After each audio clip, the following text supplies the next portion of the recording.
Welcome to this celebration of the history of a small village in Radnorshire, mid Wales.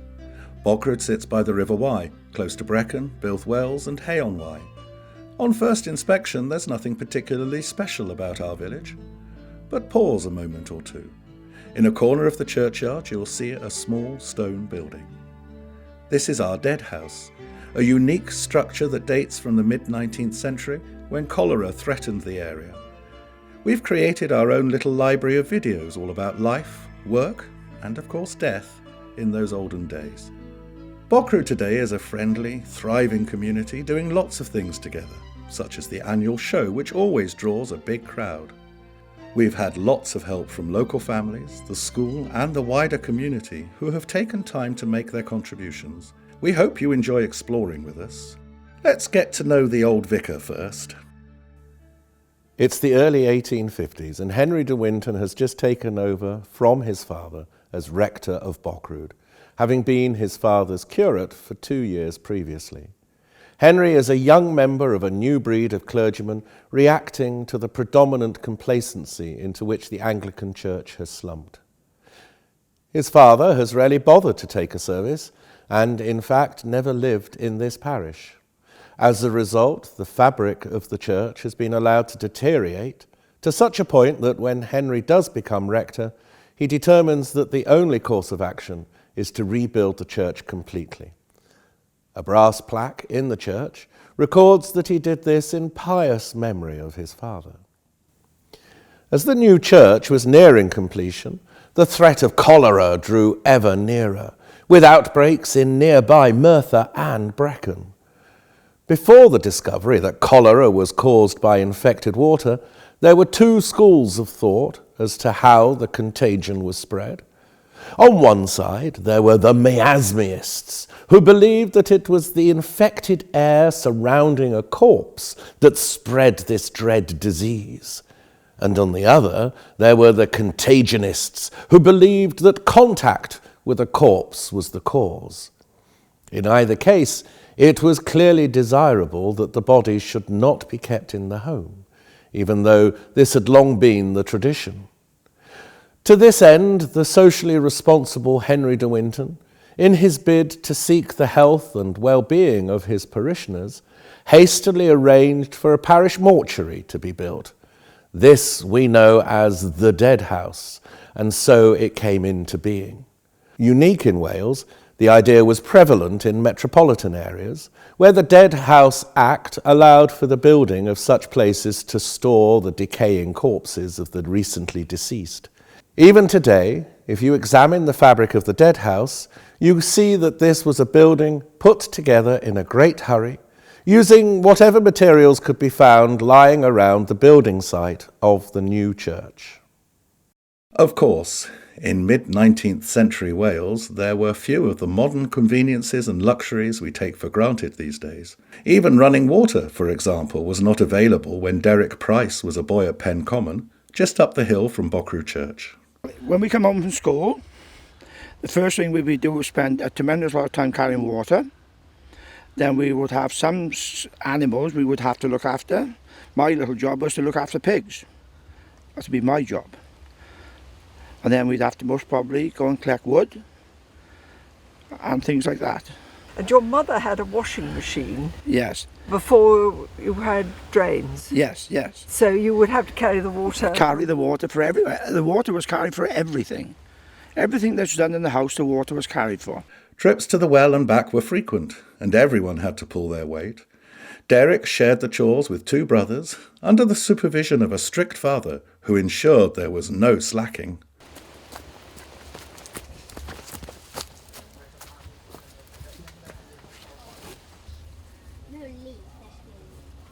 Well, the toilet would be cleaned out from the back of here, and usually we would put the mess in a hole somewhere back behind us and bury it.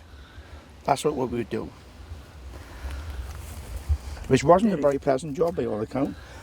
Oh, there you are then. So did you have to do a lot of this all day, every day? But no, it wouldn't be done every day, no. But it would be done quite regular. Could you imagine drinking that water? No wonder cider was a more popular option. as the children of Archdeacon Griffith's school found out at a local farm. We're learning about cider. Guys, we've heard that half of the family drink water and half the family drink cider. So which do you think is the healthiest? If you think cider, stay that side. If you think water's the healthiest, go stand there. There's 5 on water and 10 on cider, and cider is the healthiest.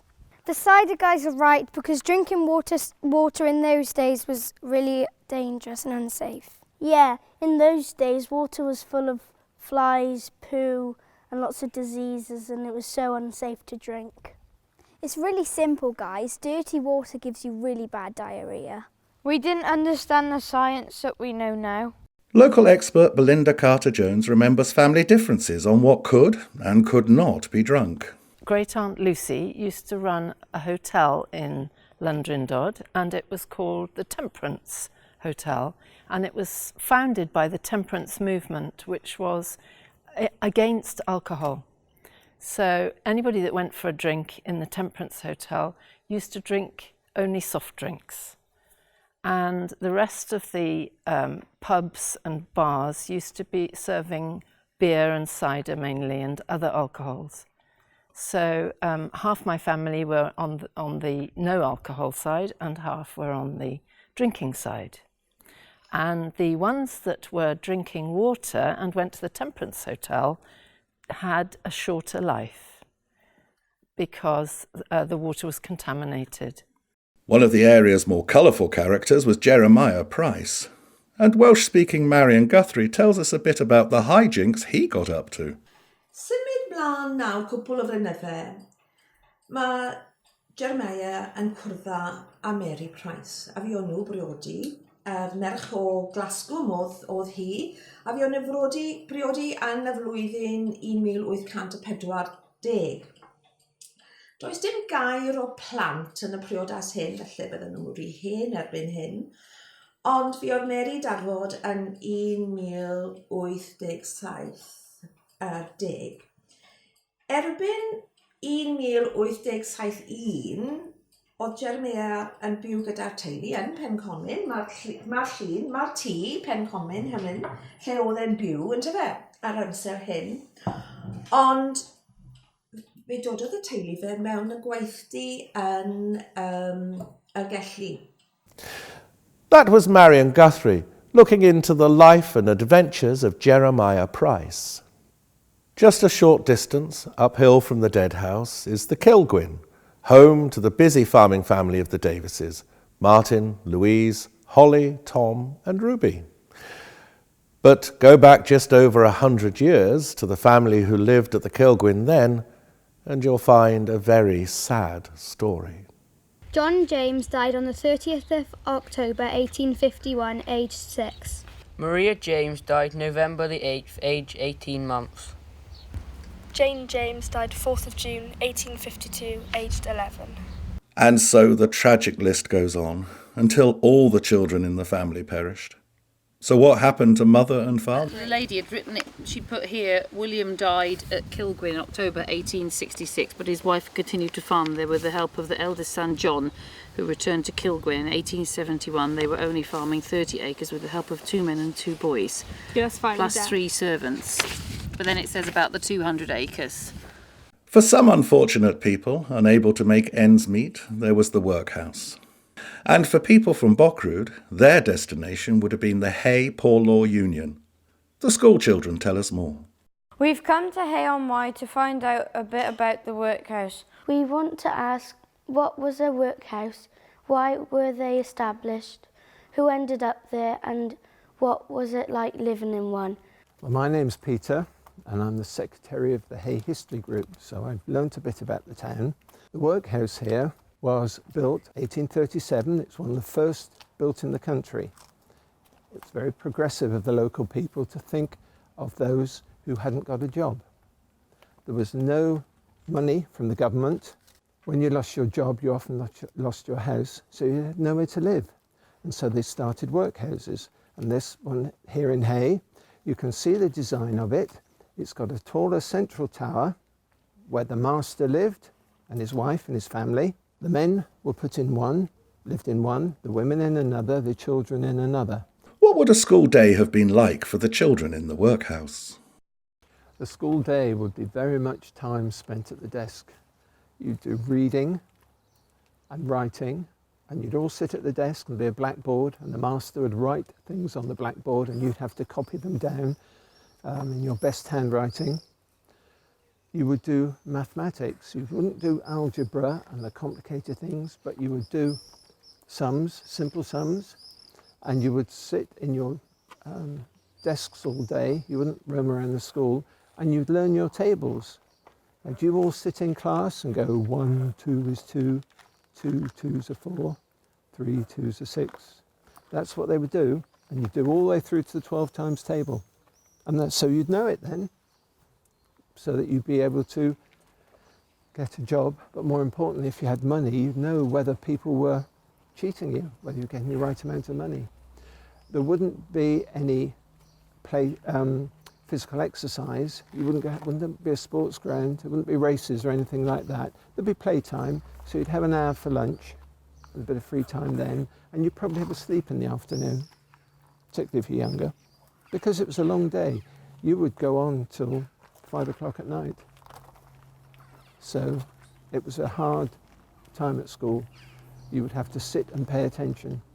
Geography, history, you do all the lessons. You wouldn't learn the language though. 1 2 is 2, 2 2s are 4, 3 2s are 6, 4 2s are 8, 5 2s are 10, 6 2s are 12. Thankfully, cholera never made it to Boughrood, but just a few short miles away in Brecon, its impact was devastating, as the children found out. Although there is not a word in my mouth, but thou, O Lord, knowest it altogether. We're in Brecon, which is a small town. The summer of 1854 was long, hot and dry. So we're trying to work out how the people who lived here would have got rid of their poo in their way. In those days, there were no fridges and flushing toilets, so you can imagine that disease could spread very quickly. The disease that killed so many people in Brecon in 1854 was cholera. We've been finding out a bit about it, and it was truly horrible. Cholera is an illness that causes really bad diarrhoea, and when I say bad, I mean absolutely awful. And you're really sick too. You are likely to lose more than a litre of fluid every hour, so if you don't get medical help immediately, you will die from dehydration. How well did our ancestors understand cholera in the 19th century? Not very well at all. Okay, right, so where could we be? River us. Maybe straight on. Up there. Wellhouse! Right, Sherlock Holmes is coming. Well done, Sherlock Holmes.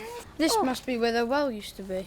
Oh yeah, there's a pump in the corner over there. I can't believe that we have clean water in Brecon. Used to have really pooey water. Yeah, we're so lucky because I know I wouldn't have liked to live in with that sort of water. No.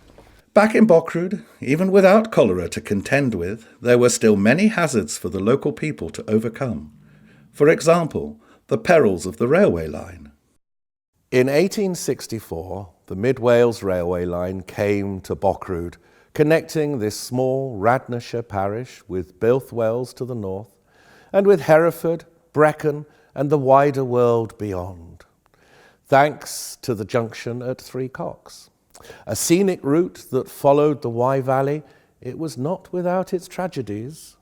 One of the first, in November 1866, involved the tragic death of 72-year-old Mary Powell, who lived at Boughrood Court, a property not far distant from the station. Mrs. Powell and her grandchild were returning from a day out.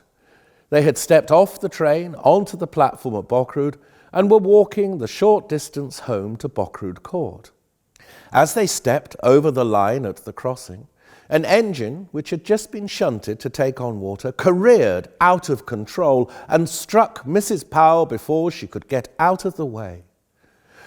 The newspaper report of the day told readers that the train ran her over, mutilating her body in such a manner that death must have been instantaneous. Thankfully, she was able to push her grandchild out of the train's path and, in so doing, certainly saved the child's life. Poor sanitation led to so many deaths at the time, though it was not clear at the time. How different from today, as local resident Professor Charlie Craddock reflects. From a perspective of 2018, our common killers, the diseases we dread now in Boughrood, would be cancer, would be cardiac disease, although that's declining, and the degenerative diseases, I mean, notoriously, of course, Alzheimer's. And for us, the notion of infectious disease as being anything other than something we treat with a speedy trip to the general practitioner, or possibly requires an inpatient stay very occasionally, it's quite foreign. But that was the reality in the time that the dead house was built. These diseases would move very quickly with a random cruelty. One great way of finding out what killed people is to consult the parish records. Welsh-speaking Arian Hughes has been doing just that.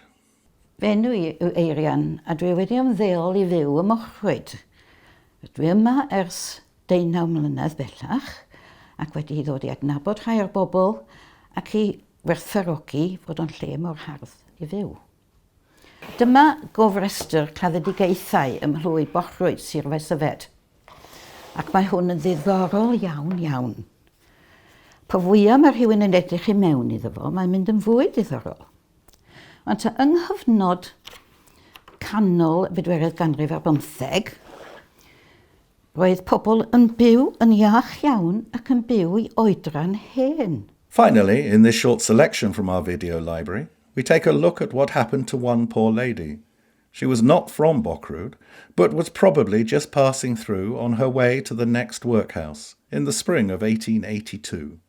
We will never know, as she struggled to make her way, if she was heading to Bilth to seek similar comfort at its workhouse. What we do know is that she never made it. Travelling slowly and pausing frequently, this frail, bedraggled, lonely old woman struggled as far as the banks of the Barkhowie, a mile upriver from Boughrood Church. Somewhere here she stopped to quench her thirst with a drink of water from the brook. However, so feeble was she that she fell exhausted, never to rise again. Her pathetic remains were discovered by Frank Hodgkiss of Llanstephen House at about 3:30 in the afternoon of April the 10th, huddled on the side of the stream. An inquest followed, and her body was placed in the dead house. As the fun and laughter of another village show continues, we would like to thank all those members of the community who have contributed to the development of this exciting and enlightening project that highlights Boughrood's rich social history. Refurbishment of the dead house was completed in 2019, and we look forward to sharing these videos and other memorabilia to safeguard precious memories forever.